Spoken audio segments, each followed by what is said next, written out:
മാന്യരെ, ഈ കഴിഞ്ഞ ദിവസം ഞാൻ കോടതിയുടെ കടുങ്കൈ എന്ന ടൈറ്റിലിൽ ഒരു വീഡിയോ ചെയ്യണം.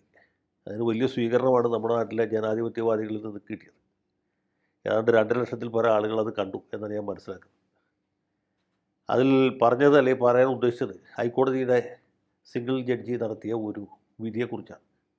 നമ്മുടെ ലോകമഹാമുതലാളിയായ എം.എ. യൂസഫ് അലി തൃശ്ശൂർ പട്ടണത്തിൽ ഒരു മാള് തുടങ്ങാൻ വേണ്ടി നേരത്തെ നെൽവയലായിരുന്ന ഒരു സ്ഥലം തരം മാറ്റാനായിട്ട് അപേക്ഷ കൊടുക്കുകയും കേരളത്തിലെ റിമോട്ട് സെൻസിങ് അതോറിറ്റി തെറ്റായ റിപ്പോർട്ട് കൊടുക്കുകയും ആ തെറ്റായ റിപ്പോർട്ടിൻ്റെ അടിസ്ഥാനത്തിൽ തൃശ്ശൂർ റവന്യൂ ഡിവിഷൻ ഓഫീസർ അഥവാ RDO ഒരു തെറ്റായ അനുകൂല ഉത്തരവ് ഈ യൂസഫിനിക്ക് കൊടുക്കുകയും അദ്ദേഹം അത് നടപ്പാക്കാൻ ശ്രമിച്ചപ്പോൾ തൃശ്ശൂർ കളക്ടർ സ്റ്റോപ്പ് മെമ്മോ കൊടുക്കുകയും പിന്നീട് മുകുന്ദൻ എന്ന് പറഞ്ഞ ഒരു പൊതുപ്രവർത്തകൻ ഇതുമായി ബന്ധപ്പെട്ട് ഹൈക്കോടതിയിൽ റിട്ട് ഹർജി കൊടുക്കുകയും അദ്ദേഹം ശക്തമായി കേസ് വാദിക്കുകയും ഹൈക്കോടതിക്ക് യൂസഫ് അലിയുടെ ഉടായിപ്പ് മനസ്സിലാക്കുകയും അതുകൊണ്ട് തരം മാറ്റാനുള്ള ഉത്തരവ് റദ്ദാക്കി ഇദ്ദേഹത്തിൻ്റെ അപേക്ഷ പുനഃപരിശോധിക്കാനായിട്ട് RDOയെ അല്ലെങ്കിൽ സബ് കളക്ടറെ ചുമതലപ്പെടുത്തുകയാണ് ഉണ്ടായത്.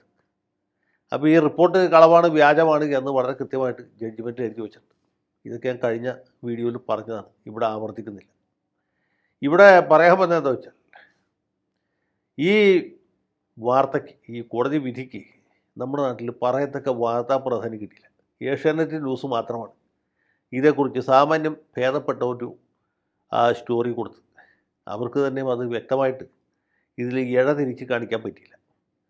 മുതലാളിയുടെ അപേക്ഷ തള്ളി രണ്ടാമത് പരിശോധിക്കാനായിട്ട് സബ് കളക്ടർക്ക് നിർദ്ദേശം നൽകി എന്ന് മാത്രമേ ഏഷ്യാനെറ്റുകാർക്ക് കണ്ടുപിടിക്കാൻ പറ്റൂ.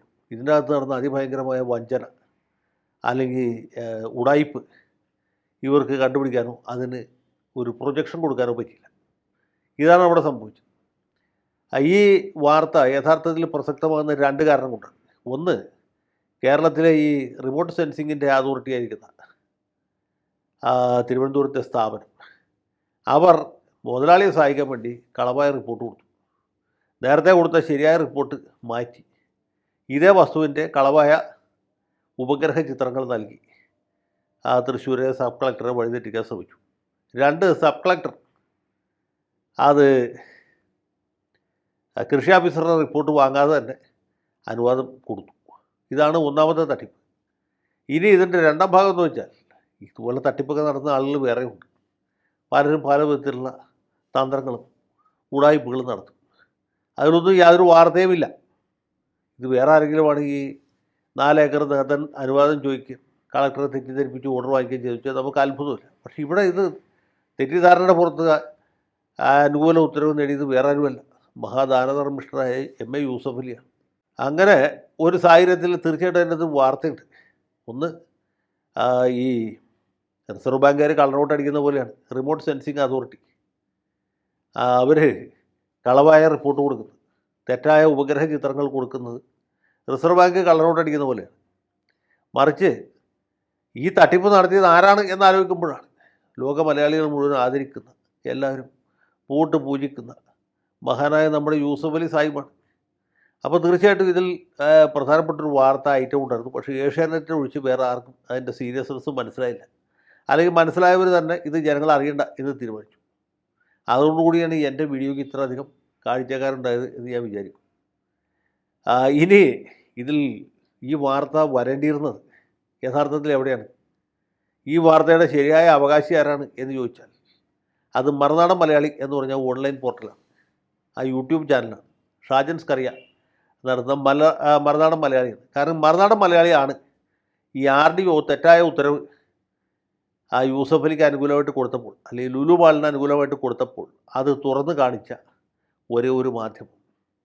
മറുനാടൻ മലയാളിയുടെ റിപ്പോർട്ടർ പീയൂഷ് എന്ന് പറഞ്ഞ ചെറുപ്പക്കാരൻ തൃശ്ശൂർ പോയി സംഭവസ്ഥലം സന്ദർശിച്ച് ഇത് നെൽവയലാണെന്ന് ബോധ്യപ്പെട്ട് ബന്ധപ്പെട്ട രേഖകളൊക്കെ പരിശോധിച്ച് മധുരമനോഹരമായ ഒരു സ്റ്റോറി ഇറക്കി.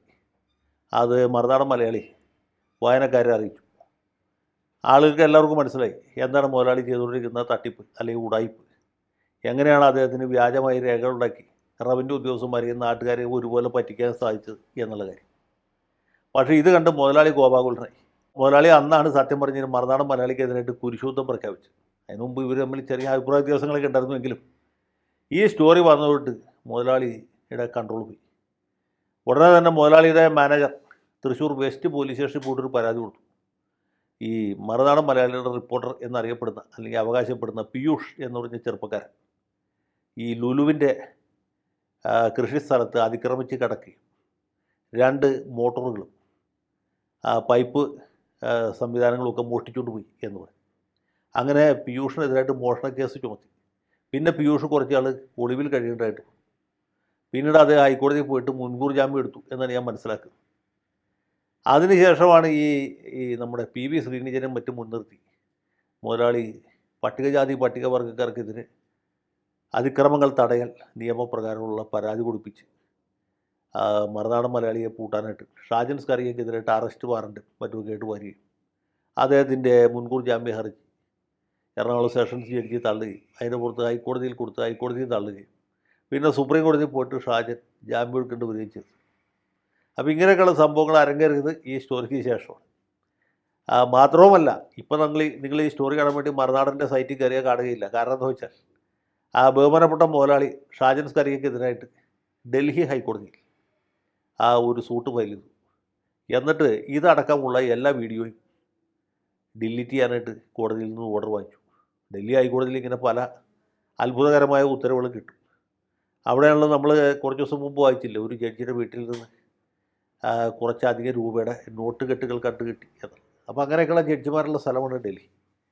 അപ്പോൾ ആ ജഡ്ജി അല്ല, വേറൊരു ജഡ്ജിയാണ് ഇദ്ദേഹത്തിന് അനുകൂലമായിട്ട് ഓർഡർ ഇട്ടത്. അഥവാ ഷാജൻ സ്കറിയയ്ക്ക് എതിരായിട്ട് ഓർഡർ ഇട്ടത്. ഷാജൻ സ്കറിയ യൂസഫ് അലിയെക്കുറിച്ച് ചെയ്ത എല്ലാ വീഡിയോയും നീക്കം ചെയ്തു.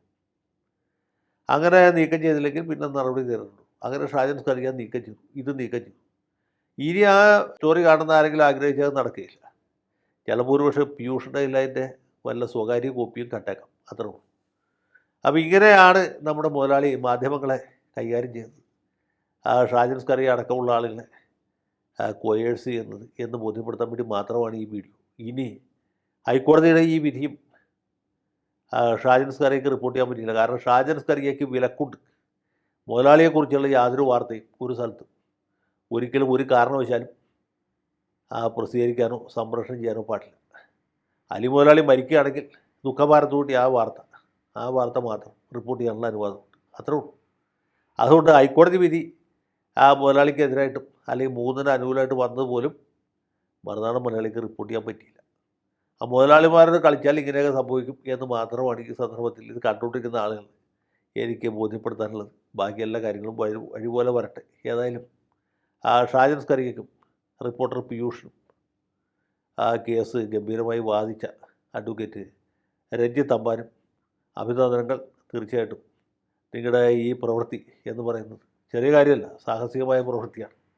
കാരണം കേരള സംസ്ഥാനത്ത് മനോരമയാവട്ടെ, മാതൃഭൂമിയാവട്ടെ, മാധ്യമമാവട്ടെ, മംഗളമാവട്ടെ, ഒരാളും മുതലാളിക്കെതിരെ വാർത്ത കൊടുക്കുകയില്ല. ഷാനി പ്രഭാകരൻ ഇതിൻ്റെ പുറത്ത് അറിയാതെ വയ്യ അല്ലെങ്കിൽ ചൊറിയാതെ വയ്യ എന്ന പരിപാടി നടത്തുകയില്ല. ഇതിൻ്റെ അടിസ്ഥാനത്തിൽ നമ്മുടെ സിന്ധു സൂര്യകുമാറും പ്രത്യേക പരിപാടിയൊന്നും അവതരിപ്പിക്കുകയില്ല. അടുപ്പൂട്ടി ചർച്ചക്കാർ പോലും ഈ നിയമലംഘനത്തെക്കുറിച്ചോ അല്ലെങ്കിൽ ഗംഭീരമായ കോടതി വിധിയെക്കുറിച്ചോ ഒന്നും പറയുകയില്ല. അപ്പോൾ എല്ലാവർക്കും ഒരിക്കൽ കൂടി നന്ദി.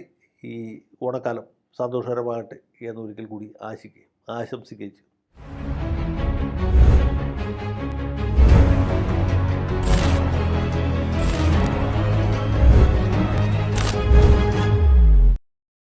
കൂടുതൽ വാർത്തകളും വിശേഷങ്ങളും നിങ്ങളിലേക്ക് എത്താൻ ABC മലയാളം സബ്സ്ക്രൈബ് ചെയ്യുക, ബെൽ ബട്ടണും അമർത്തുക.